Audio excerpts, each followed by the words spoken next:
here. Hi, I'm Brad Pillow, doing a presentation on fasting for the Indianapolis Quantified Self Meetup, August 2014. So, life in the fast lane, and if this works. So, beginnings, at least the beginnings that I was first aware of, was a guy named Roy Walford. He's sort of the father of caloric restriction, which is sort of like fasting almost all the time, it seemed like. He was the first guy who did a lot of studies with mice and extending their lifespan by reducing their calories very low on a daily basis, no intermittent or anything else.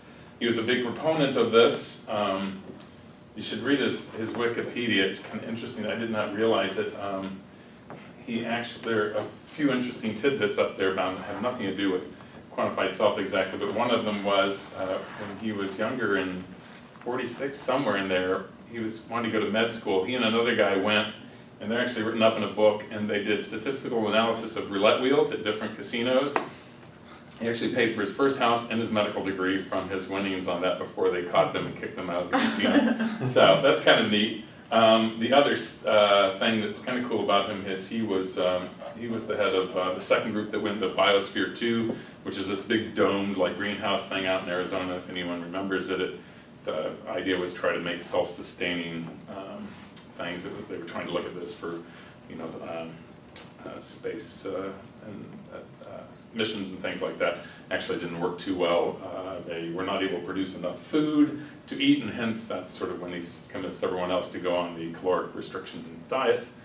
They still didn't have quite enough food, so they had to break in their emergency rations. So a little bit sad footnote in history. Another sad footnote is that he was a big practicer of caloric restriction. I saw a television interview with him once, and he was skin and bones, it looked like. Really, really. And they've now decided that just total caloric restriction is not really the best way to go. And in fact, he ended up with ALS. Appropriate timing here with all the stuff on Facebook. He ended up with that, and it progressed, I guess, rather quickly. And they actually believe now that the caloric restriction probably exacerbated his demise through ALS. So, what is caloric restriction? Caloric restriction there, I can't remember the exact number, but basically they were doing on the order of sub-1,000 calories a day, every day. So you were basically putting yourself into starvation mode on a relatively permanent basis. I saw a number, they had a video, TV show a while back, and they interviewed practitioners who were following him, and literally they all looked like they were starving children from Africa. They mostly just ate salads, period, all the time. Very, very hard, grueling dietary regimen. And like I said, right now, they really don't necessarily do that too good, especially if you're sick. Your body does need a certain amount of fuel to try to do repair and things. So, but he does have some really great stuff, information. He has a book that never got really popular, but talks a lot about your biological age versus your number of years you've lived, your chronological age. And actually my daughter did her 6th grade science fair project on that book, and we studied it. They do things like basically, one of the tests is you drop a yardstick and you see how many inches have passed before you're able to get the yardstick. That's one on your reaction speed. Another one is how long can you stand on one foot with your eyes closed, which is a very hard thing to do. Anyways, he got a list of about 10 or 15 of these things, and we actually had her first science fair project do it on all the family members, and they calculate out the effective biological age versus chronological age, which is because some people were a lot older than their chronological age, and some people were a lot younger. So it's kind of a neat book. I think the book link is up on Wikipedia too. But he sort of got this all started, got at least all the health practitioners and people really interested in this idea. And it was the first thing that anyone had really done where they actually truly were able to show life extension, at least in mice. Not necessarily, doesn't always correlate to humans, but these are some of the first research that actually sort of told people, wow, maybe we really can affect our lifespan as opposed to just taking it for granted that we're all going to They die. Their lives were extended because they didn't have enough energy to kill themselves. That could be, yeah. Yeah, they are really skinny mice if you look, they're really thin. So luckily since then, some people have done a lot more some scientific research, and a lot of it just anecdotal and empirical research, like Tim Ferriss and things. I mean, he bases his on some other things, but I'd say the majority of what's out there right now is fairly anecdotal. There's not a lot of science testing of the actual diets. There is of the results, but nothing that's actually scientific by any measure. So fasting, doing a regular, semi-regular basis, it's really a diet or an eating lifestyle, really is what it comes down to. Fasting in the past was always based on, typically religious reasons or things like that, or lack of food and eons ago. But now you can actually make it part of your diet. They seem to vary these components. Caloric intake per meal is possibly number of meals per day, frequency, timing of the meals during the day, and food composition per meal. And so I made this table here that has some of the popular ones based on that. I really would like to actually improve this and make it better put on the web, because I think it's kind of useful. Yeah. So we have the slow carb one, which is typically 3 meals a day. He's really big on eating within about 90 minutes of wakening for breakfast, I think. Low carb, effectively, slow carb he calls it, but it's effectively low carb 6 days. Eat all you want, hence here. 1 day a week. Caloric limits, I don't recall Tim actually specifically focusing on any. Specifically doesn't. He doesn't. Yeah. Exercise, he doesn't actually incorporate that into the plan, but his books talk a lot about exercise as a helping thing, but he doesn't really correlate so much with dieting. Fast 5 is eating in a 5-hour window each day. Again, no specific food composition, no specific calories, no specific exercise. Every other day diet, which is the one I've been most interested in lately, is, I don't know why I have a typo there, but it's basically 500 calories, I don't know why this is bar, 500 calories every other day, no composition limits. So on your even days, whatever you pick your initial start to be, you're limited to 500 calories. On your odd days, you are feast days, or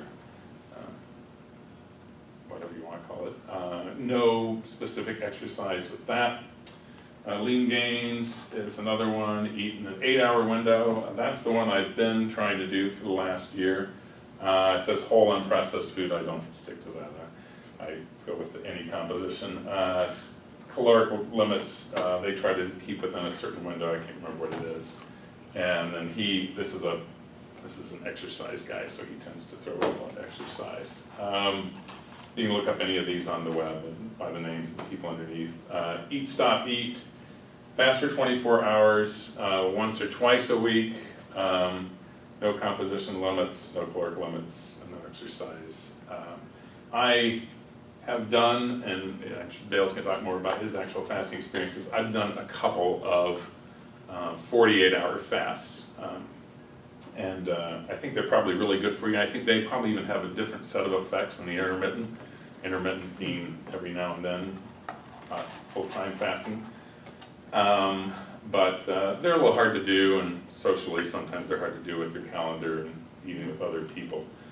Worst thing with typically them is once you get past the first 24 hours, then it's pretty easy. Your hunger seems to go away. I'm not sure exactly if I know why. I've got information on Good. a couple of those things. Okay, good. The warrior diet, 4-hour window, where you just have one large meal in that 4-hour window. This one allows some small snacks. They're specific as to what you can have. On the composition, caloric limits, the food there, so I flip that column around too. They only allow veggies, protein, fat, it's a low carb. And no specific exercise, fat loss forever, one cheat day like Tim, a 36-hour fast, and then an intermittent fast the rest of the week. The only one of these that actually has any scientific research where the actual diet was studied, not that people have read papers and then tried to infer from it, is the other every other day diet. And that's actually, some of that's being sponsored by the NIH, which is kind of cool. So, EOD, every other day. Only one rule, eat no more than 500 calories on diet day, anything you want on feast day, cheat day, whatever you want to call it. And then you just alternate these 2 days. And she actually has a number of papers on the web, you can find out, and she's actually done studies in humans, not in mice. These are actual studies. And they've shown a fair bit of weight loss. Typically in the lab, lose between 10 to 30 pounds in 8 weeks while following the diet. The thing that we're worried about is that by doing this 500 calories, they worried that on the feast days people would eat and make up for the amount of food. They found that they typically eat 110% and not the predicted would be 175 to compensate. So since that's probably the reason you're actually losing weight is this main thing here, not so much the fasting, is this that your total overall caloric intake per week has gone down by a significant amount. But she's also they're doing some new studies where they're going to add in exercise. And her paper says some pretty interesting thing on compliance, how to eat, when to eat, things like that, to keep the compliance rates high, because that's one of the things that you throw out whatever diet you want, but if people aren't compliant, it's irrelevant. The one thing they do say is that the first 10 days, i.e. 5 of those being diet days, are pretty difficult for most people, reducing down to 500 calories. But they say if you make it through the 2 weeks, then after that you're pretty good. And they've actually done a 2-phase study where the first phase is 500 calories every other day to lose weight to get you back to a normal weight, and then they have one that's called a maintenance, which is basically 1,000 calories every other day, although they don't want you to go total nuts on the feast days on that one. So they do have a maintenance side to try to keep you where you want. I have not tried this yet. She does have some interesting tips on how to do the meals, because 500 calories is not a lot of food, but you know, salads, things like that are potentially good on those days. And at least you only are 1 day away from a cheat day. So A lot of iceberg lettuce. yeah, exactly. Yeah. What I do, I've been attempting to do, pretty reasonably compliant, is to eat in an 8-hour window. My 8-hour window is noon to 8 p.m. So I do not eat breakfast. I have not, I think in the last year I've had breakfast. Well, when I went on vacation, I cheated because they had breakfast buffet today. It doesn't help. But other than that, I pretty much haven't had breakfast the last year. Trying to stick between 8 p.m.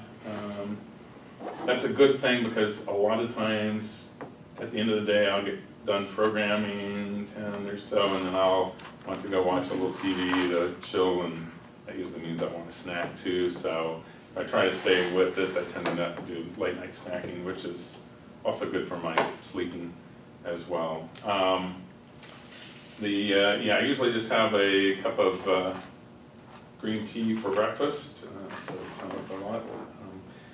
One thing I have noticed is that at lunch, I usually when I go out to friends for lunch, I chow down my lunch like I'm a starved wolf. Everyone's like, "My God, what are you doing?" So, and that's not even a very long fast. So it's really just a 16-hour fast, of which 8 hours you're effectively sleeping. The overlap with sleep, so you really have 8 waking fast. Like I said, the probably 80% compliant issue being that I go out to too many events on the weekends, and that people want to go to the event and then eat dinner afterwards, which puts you way too late. Results. No large weight change. I haven't seen anything in particular on it. Of course, I'm pretty much right at my optimal weight level, so you tend to have this metabolic hysteresis or homeostasis where your body gets you in a certain state and then it kind of wants to maintain that. And since I'm at an optimal weight, it's probably not going to try to have me thin out to less than that without really reducing the calories a lot. The one thing is I'm not sure, based on the every other day diet, that I necessarily eat less calories than if I had 3 meals a day, because you can pretty much cram the amount of food in 3 meals a day into an 8-hour window. It's really not that hard.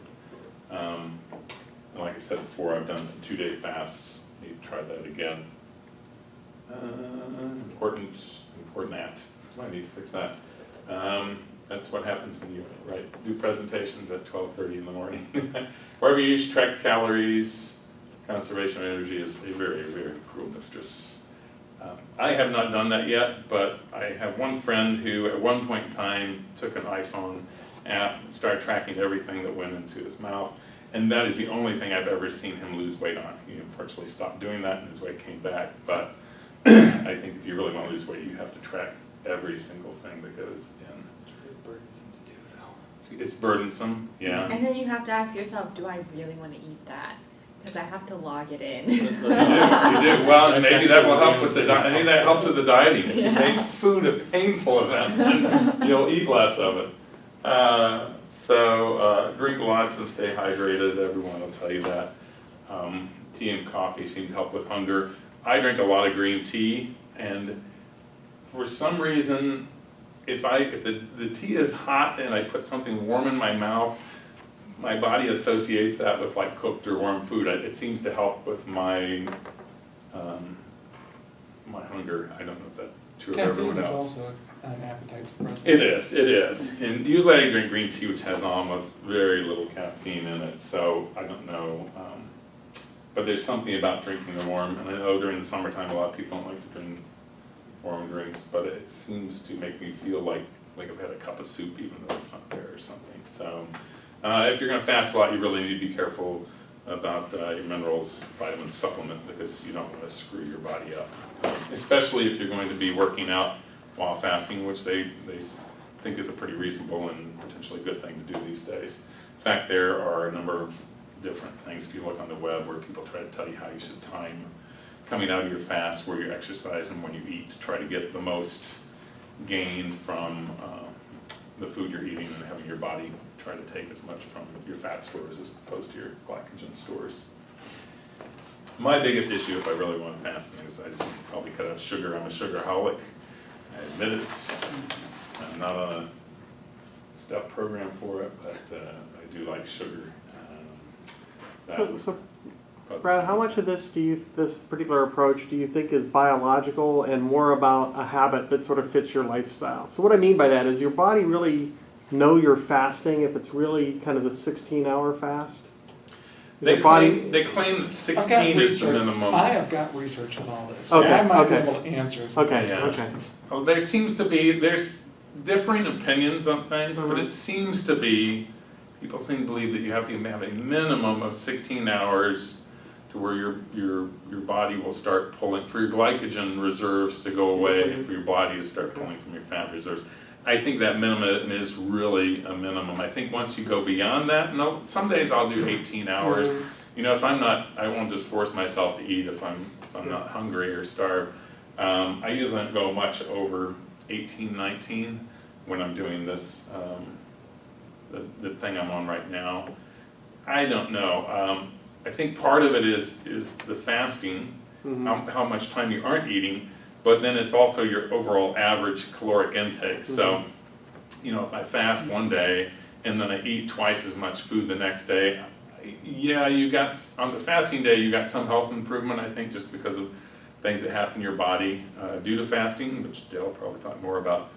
But I'm not sure your overall, you know, dietary gain is gonna be that great. I mean, I think some of these, like the every other day diet, where you're actually reducing overall, you know, it's physics, the conservation of energy. Again, at some point you just can't. I mean, it's more complicated than that, but if you put a lot of things in, you're not going to be able to work them off. So, yeah, there are a lot of health benefits from fasting, aside from just dieting. There are just lots of good things that happen in your body as well. So that's a good reason just to fast in general. In fact, to do even just the every now and then couple of day fasts, I think are they seem to have this ability to sort of reset your, you know, digestive system and a few other things. But they're kind of hard to do. You got to pick a time where you're not going to go eat with anyone or go do anything for a couple of days. So Unfortunately, or fortunately, depending on how you view it, our society is so based on a social interaction through food that tends to play a big problem in helping people diet, so, or maintain any of these kinds of diets. So yeah, so I'm sticking with the 16-8 right now. If I do one of the other ones, it'd probably just be for fun. I don't need to do it for my weight. I mean, there's a little belly abdomen fat here I'd like to get rid of, but I'm not sure that I can actually target things that specifically. So Actually, you can. With the extended fast, it's a systemic autophagic process. right where it starts So eating. it will reduce the size Yeah. and fat deposits in your Yeah. internal organs. Yeah, and I should say, I should even counter my own argument. 8 years ago, I had to go in the hospital for colon surgery, and I was in there for 2 weeks and basically lived off of just glycogen, sugar bag. And I went from what I am 200 now to about 174. So, and this went completely flat. So, which was pretty amazing. Unfortunately, when I got back out, it just slipped right back on, which is good. 174 is a little bit too thin for me. Life is just not worth living after a certain point. yeah, exactly. I can So- look great, but I never get to eat again. Food is a pleasure, and it's an important thing. But so anyway, that's my 2 cents there, and I will hand it over to Dave. That can work. Okay, so the focus of mine and the focus of my fasting is more of a health approach rather than dieting. So I had done a little bit of reading and seen some literature saying that fasting in general was good for you, and here are a few things that it's good. Brad was talking about exercise and fasting, and there is research on that shows that there are optimal times to exercise and optimal times to fast. There are 2 types of fasting. Actually, go ahead and talk about it. Okay, so generally speaking, all kinds of fasting is generally good for you, with some exceptions. In particular, women need to be more concerned than men. They tend to have more. I don't have that on here. Maybe later. There are 2 kinds: intermittent, where you miss 1 or 2 meals, that sort of thing, and then extended fasting, and that tends to be anything more than that. Although I think the research is showing that anywhere between 2 days to 3 days is when the extended fasting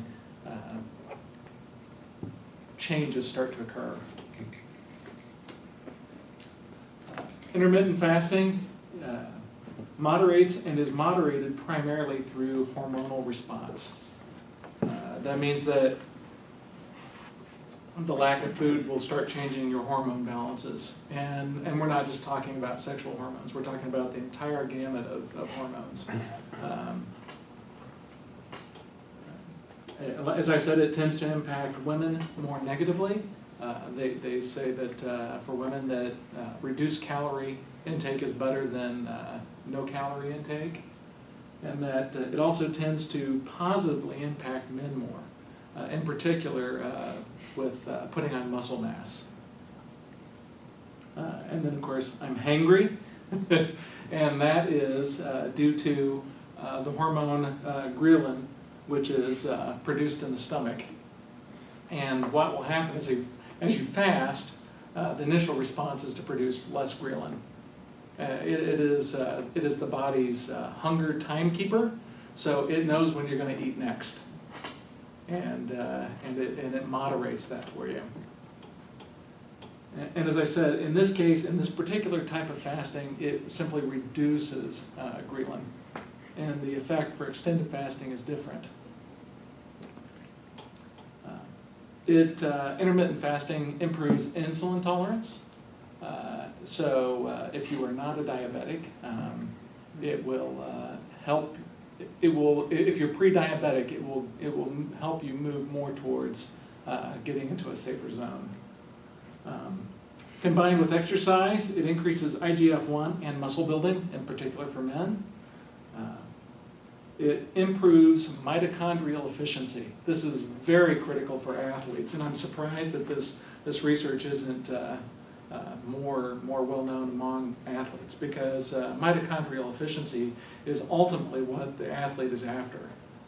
Through their hard training, through their training regimens, what they're trying to do is they're trying to force their cells into being more efficient in burning energy. And fasting will do it for you for free, other than it's unpleasant. And it also increases metabolism over the short period of time that you're doing it, to an extent, and I'll get to that later too. Intermittent fasting seems to have no detectable short-term negative or positive impacts on cognition, activity, sleep, or blood glycogen levels. Overall glycogen levels, it will decrease your cellular, but blood glycogen levels will remain about the same, meaning that your body is able to take from fat stores, from whatever stores, and convert it into glycogen fairly efficiently, even without food coming in. It also has a protective effect for normal cells and none for cancer cells.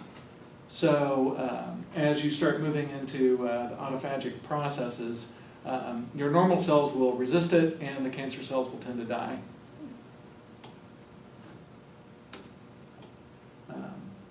Intermittent fasting also has neuroprotective effects. It induces neuronal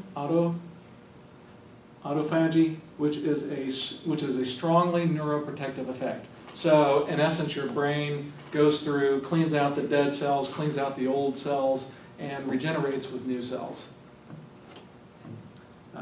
It also increases BDNF, which is also has lots of positive impacts on brain function.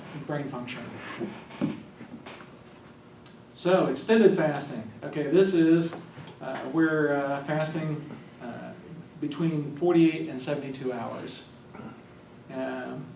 What happens is the body's reaction changes significantly. It goes from a hormonal response to actual epigenetic effects.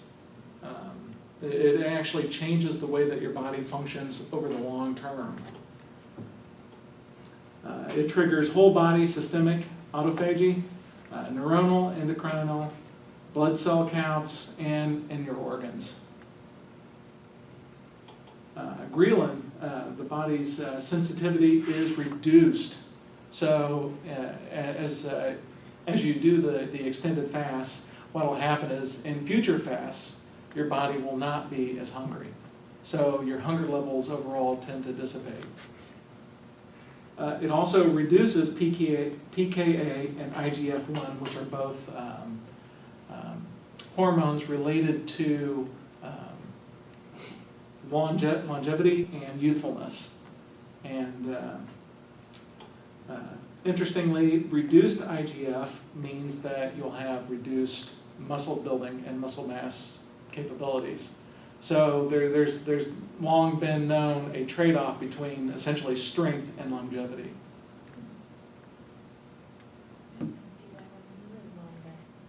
What? That must be why women live longer. We tend to have, you know. There's some truth in that. Yeah, there actually is.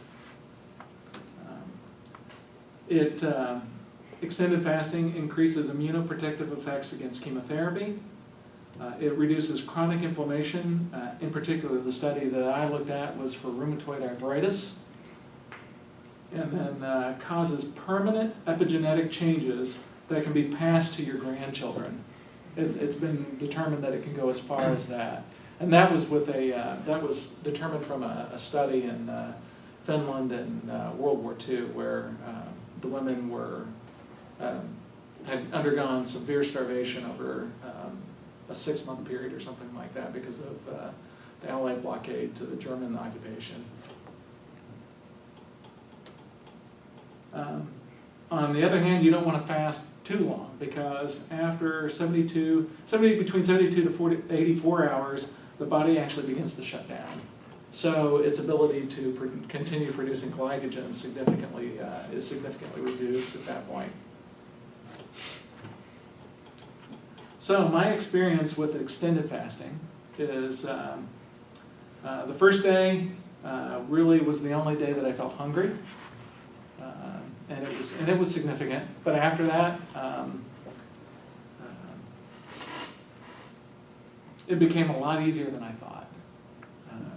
The fast progressed. My body seemed to be producing more endorphins, so I felt more positive. I felt better. I felt just generally more, what's the word I'm trying to think of here? Euphoric. Yeah, euphoric. That's a good way to put it. I did feel euphoric, especially towards the end.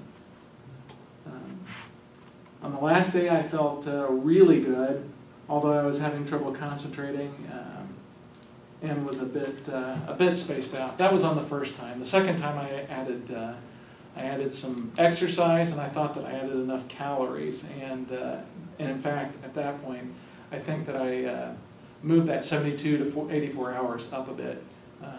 My body was having a tough time. I was not feeling good. On the second one. What's that? On the second one. Yeah, because I didn't take in enough calories, I don't think. Actually, and I also don't think I took in enough salt. Let's see. Yeah, I think your brain is one of the larger consumers, I think, of glycogen It in is, your yeah. body. And so I think you get that space out feeling when you start. In fact, I think it consumes as much Focus. as 40% of all your glycogen stores. Yeah. I mean, that's amazing considering how much, how muscular and how strong and how much effort you use physically. Right. Your brain still consumes about 40% of your. I think that's why you start feeling kind of like I did, where Yeah. you can't focus real well on like the second, third day. Yeah. So It's terrible because your brain wants sugar, but it actually makes you stupider to consume more sugar. I think it was like Cyblog, there was an article about it. And I posted it on Facebook. One of my friends was like, well, I'm doomed to stupidity because I just can't give it up. So I think that that's also related to dopamine and how it impacted me. That first meal, always afterwards, is amazing. I cannot, no, I'm serious. It is amazing. This is the best American cheese slice ever. you can eat. I don't know about that. I don't know about that. But there were certain things that my body did want, and I would go and get it. So Andrew and I one day went after when I was finishing up, and I got some tater tots that were covered in some cheddar cheese, and I dipped them in ranch sauce, and I swear I have tasted nothing better in my life. Yeah. I'm very serious about that. Yeah, I agree. After eating 2 meals with a night's sleep between, I had felt that my energy levels had already returned. So in essence, I felt back to normal. I lost 5 pounds, and since then Not I've after those tater tots. the tater tots had no impact actually. And you were I gained those 5 pounds back over the 4 weeks coming up to the next fast too. So it's a slow gain. But you stayed hydrated the whole time. And yes, I do. Okay, so it wouldn't be water loss. Which is one of the things that I get a little bit too. Yeah, I didn't feel particularly hungrier than usual, and I didn't actually eat more than usual afterwards.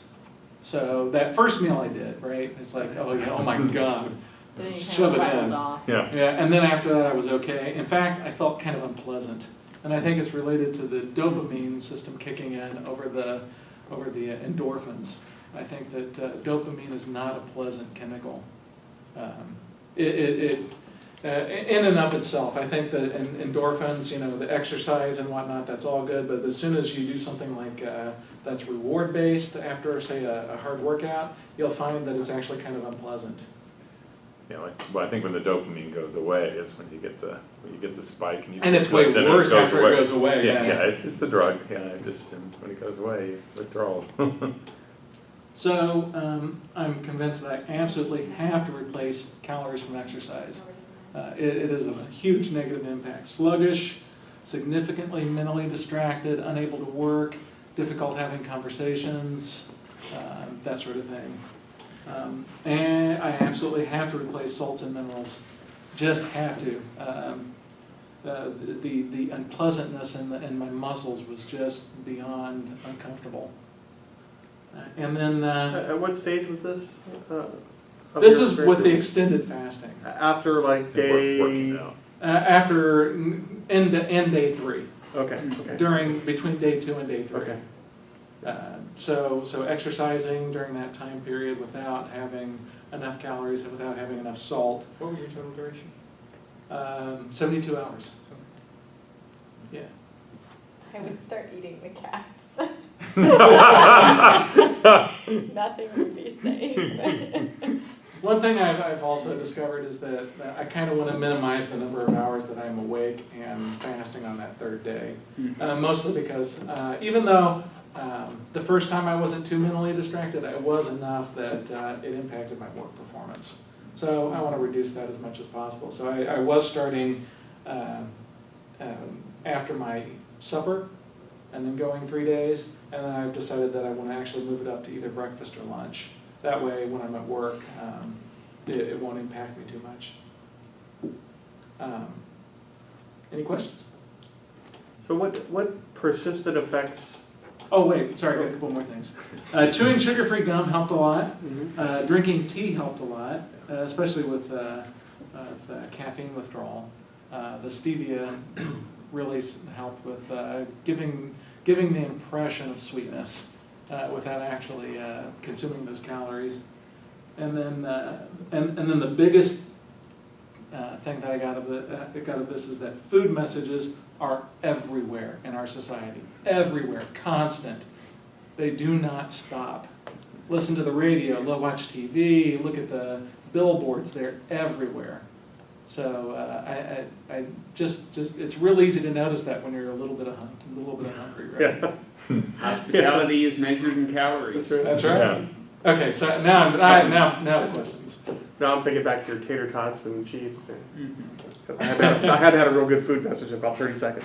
Anyway, so what persisted from you from one time to the next for you? Did you feel you had been changed in some way that persisted? So in terms of actual how I feel, no, I did not feel. I did not notice any kind of perceptive quality. Other than I don't get as hungry.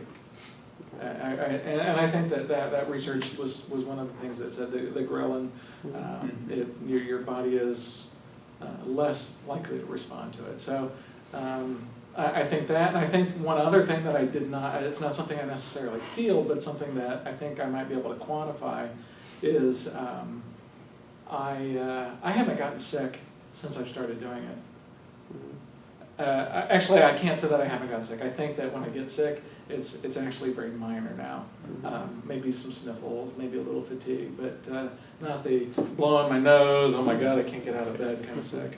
And there have been plenty of colds and flus that have passed through during the time since I started doing this that I should have gotten one of them.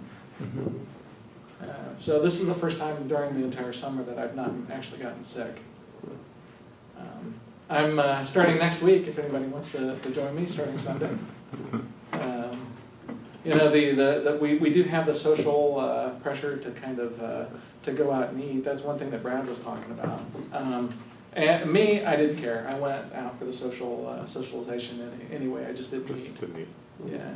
And Andrew sits next to me, and he puts the food messages up constantly around my cube with the intent to try to sabotage me, but it didn't work. In fact, I think not just the hormone release, but I think in doing just the one that I've been doing, in any of these, I think that it actually teaches you start to reinforce a better habit and willpower. Your willpower increases in being able to say, I don't have to eat right now. Sure, that's right. I think it's a mental thing too beyond, because it's like, So it's a behavioral condition It's a as behavioral well as condition. any kind of Once- biological. Yeah, the more you do it, you get to the point where I can go longer. But I think I can get even longer. It becomes this sort of self-competitive kind of thing. So kind of along with this, and this is kind of in the mental space, one of the things that I've noticed about language is that we have no words for saying things in the negative. We have things for saying things in the positive, like I'm hungry. But how do you say that you're not hungry without actually saying The hungry? word hungry. There is no word that means not hungry. Yeah. And Sated.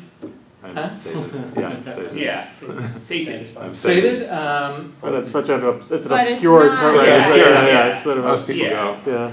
but yeah, it kind of goes back to the But the whole thing being culture. related to hunger, right? Yeah, but the culture of our language is that we Right. don't employ that word. Yeah. So we and had- you yourself brought in your own food signal right there. I know, right? Right. Coca-Cola. Yeah. Yeah, it's. You're right. I think it builds awareness because so often we mindlessly eat just because Yeah. it's there or other people are doing it, as Right. opposed to because we actually feel a need for food. Sure.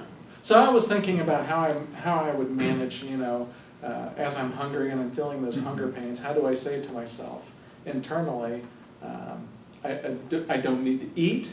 That means that takes me right back to being eating. How do I say that I'm not hungry? Well, I can't say it. Sated still has that bit of related to food. So that's one thing that I'm still struggling with. I want to be able to affirmatively say in my mind the positive aspects of what I'm trying to do. Right? I can do this later. That's one positive thing. But when you've got 2.5 days still to go, that is not an easy thing to do. Do you track your macros when you're not fasting? Obviously. What's that? Do you track your macros or your calories? I don't track my calories at all. One thing would be interesting to see if after the fast, say over a month period, how that changes your calories. So your calories go up 3 weeks later to compensate for those 3 or 4 days. And that is definitely something that I That's could do. interesting, I did at one point do calorie tracking, and I hated it. It's Yeah. There are lots of tracking that I don't mind doing, but calorie tracking and food tracking I hated. I track my heart rate. I track the calories I burn.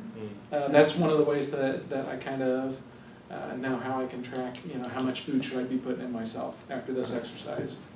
And in fact, some of these, I am an athlete. I on average work out about an hour and a half a day with fairly high intensity activity. So one of the things I need to do is move some of these exercises outside the window of my fast, because I can burn 2,000 to 3,000 calories in one of these sessions. You're starving. And it's not even, starving is not the right Yeah. word. Yeah. It's way past. Yeah, it's not good to do that. And some things too is that one last thing is that I'm doing this for, like I said, for health reasons, health and longevity.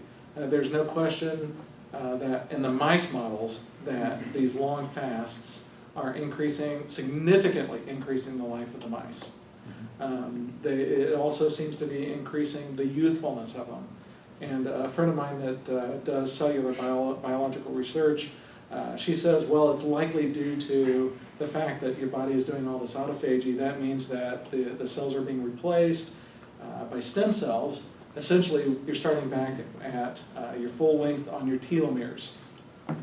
And your telomere length has a very strong correlation to your youthfulness. And they've also shown that the fasting and even the intermittent fasting changes the epigenetics, changes the genetic expression of the SIRT. It's a certain gene that handles a certain metabolic pathway that all the drug companies now are trying to turn that into an actual medicine for longevity. That's right. But they found that they originally thought that you had to do the caloric restriction. That's when they first discovered the expression of that specific SIRT. There's a couple other different ones that are out there that people are looking at. But then they realized, oh, you don't have to do caloric restriction, you can do intermittent. And so the real key is there's still a lot of research. Obviously, like I said, much of this is all anecdotal.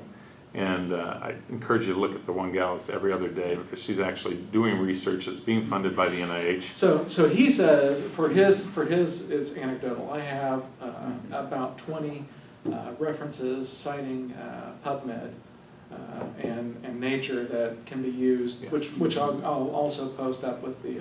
But I mean, anecdotal in terms of the actual promoted diets, not the the fast diets, ones. I gotcha. Of all I the gotcha. promoted diets and the ones that are out there, that's the only one that they've actually done the study on the actual fasting for dieting. Right. Versus the rest of them are implied from the research papers, which is okay, it's a reasonable implication. But there are still some interesting things I would like to see.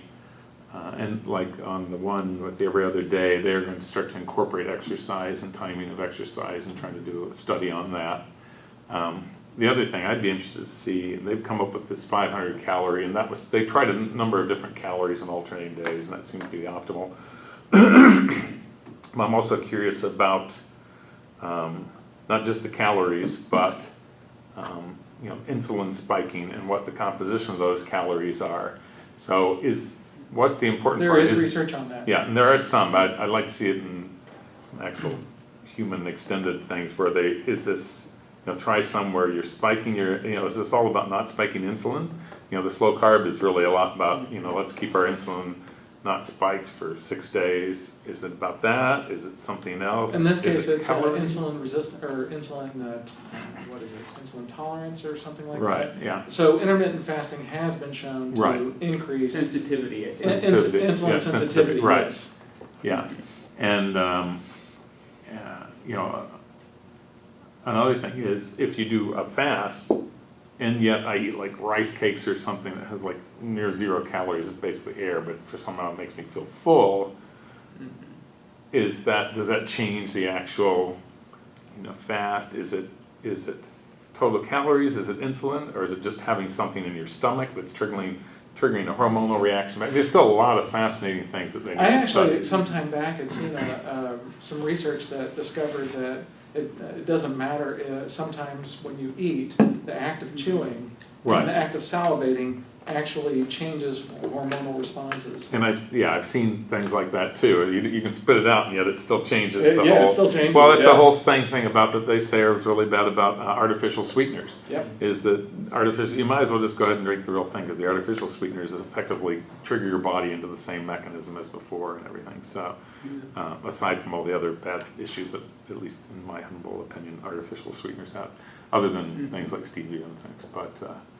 It's a fascinating area for research, and I'm glad that the NIH is actually sponsoring Yeah. some human, long-term. Actually, it's real- only the NIH that I've seen that's Yeah, no one sponsoring else, this because no money. generally speaking, there are no drugs that you can get out of this, right? And frankly, it's actually counter to the drug company Yeah. interest, right? Because Sorry. if we can increase our life simply by not eating, then what benefit does that provide the drug company? Yes, Yeah. well, let's look at how well abstinence-only sex education works. I don't think anybody needs to worry about fasting taking over the world. So I'm not really sure what it is about what I do that made this so that I can do it. My wife is doing it. She does the 3-day fast once a month also, and she's also had a lot of success in being able to do it. Maybe there's something about our personalities, I don't know.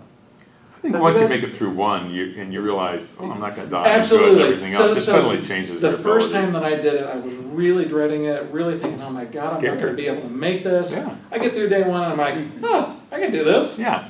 And then I actually reached 3-day on that first time and I'm like, if I really wanted to, I could probably go another day or two Yeah. with this. Of course, that didn't take into That's consideration that point, there is a point not long after that where your body shuts down. Screw up your hormonal. Yeah, you screw things up. Yeah.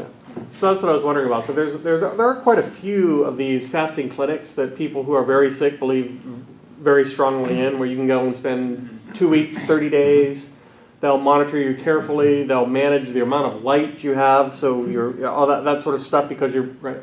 But they claim tremendous health benefits, and people who have cancer, for example, it's often something that is any you can find sources that suggest all of this works for anybody, right? It's not. So in terms of that, the only really that I've done a lot of research trying to find out on some of this stuff. Really it comes down to the 48 to 72 hour fast really, with complete caloric restriction, is the only research that is conclusive. The rest of it is not quite so much. So if, these other clinics, yeah, maybe they do get the positive benefits from the intermittent fasting, but in terms of totally resetting your immune system, you need that 48 to 72 hours, preferably 72 hours. The longer that you can go up to the point where your body starts to shut down, the better.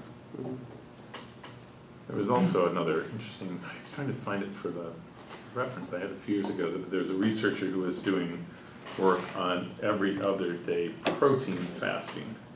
That there's some correlation that excessive protein has a lot to do with neurological disorders, Alzheimer's, ALS, etc. things later in life. And his whole thing was not so much worrying about, if you're not worrying about diet, his whole thing was go on an every other day protein fast, where basically you can eat whatever you want every other day. It's just you've got to minimize your protein to give us some very small number of. Yeah, actually, they've taken that and they've narrowed it down to very specific amino acids. Oh, okay. So they know that it's actually some very specific amino acids that you can avoid, and most of them are animal-based amino acids, Right. or primarily animal-based. Don't tell PETA. Lots of, I mean, the great thing is there's so much research being done on all this now, and it's actually picking up I was relative to 10 years ago. I'm not even about real research that's replicatable, and maybe that's the part, right? There's people are doing more things. Right. There's lots Actually, of mice he brings research. that up. Most of this extended fasting research is actually very recent. Yeah. Right. And Extended. and in fact, I couldn't get access to the actual paper, whether I wanted to buy it or not, because I'm not a researcher trying to do peer review on it. Yeah. So most of it's in peer review until next year. Yeah. There's a lot of exciting stuff happening. I do think there's something to it. Oh yeah. I think so too. It's hard to figure out for who and for what, and exactly. Yeah. If anything, just because you feel so good that second and third day, you really do. You feel really good, like you can take on the world. Okay. And I believe it also has to do with resetting your biome to some extent in your gut. And they haven't really done a lot of studies, I don't think, on that yet, but the bacterial composition. I'd like to. Well, they know that people that you spend time around will change the biome in your mouth, and that over the long term will change the biome in your gut. That just sounds really gross.